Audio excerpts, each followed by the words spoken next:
If you're traveling to any of Utah's national parks and have an interest in history, Butch Cassidy's Boyhood home is located just off Highway 89 in Circleville, Utah. It's a fairly easy roadside stop and might be a good quick stop for those of you with young children who could do a little report, whether homeschooling or just extra credit, and a good place to stop and stretch your legs on a long road trip.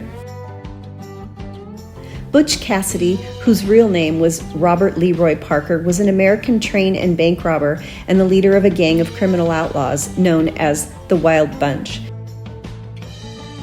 His parents and grandparents were Mormon settlers who came to America from England in the 1850s. Robert Parker was born on April 13, 1866 in Beaver, Utah, and was the eldest of 13 children. He lived in his home in Circleville, Utah from 1880 to 1884, from age 14 to 18, where they farmed and raised cattle. He got his nickname while working at a local ranch as a butcher, and later the nickname morphed into Butch.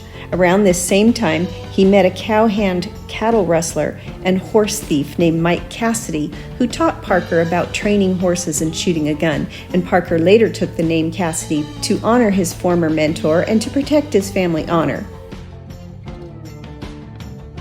On June 24, 1889, Parker pulled off his first bank robbery when he and several companions stole more than $20,000 from the San Miguel Valley Bank in Telluride, Colorado. He served 18 months in jail and shortly after met an outlaw named Sundance Kid, whose birth name was Harry Longbaugh. Longbaugh had earned his nickname after stealing a horse near Sundance, Wyoming in 1887. In 1901, Sundance and his companion Etta Place, while being hunted by posses and Pinkerton detectives, fled to Argentina. It's not clear if Cassidy accompanied them then or sometime later, but by 1902 they were running a ranch together on land they had purchased in Argentina. By the end of 1904, believing their location had been found, they left Argentina and moved to Bolivia, where they found work in the Concordia tin mines. They continued their life of crime in South America, and in 1908, Butch and Sundance were believed to have died after a robbery and shootout in San Vicente, Bolivia, where they were buried.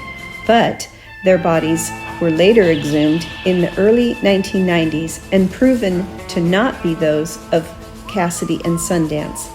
Their death remains a mystery.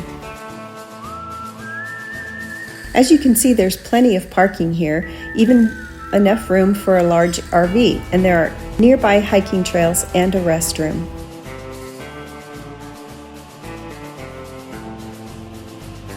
I hope you enjoyed this short visit and history lesson. If you did, please consider giving it a thumbs up and let me know if you've visited.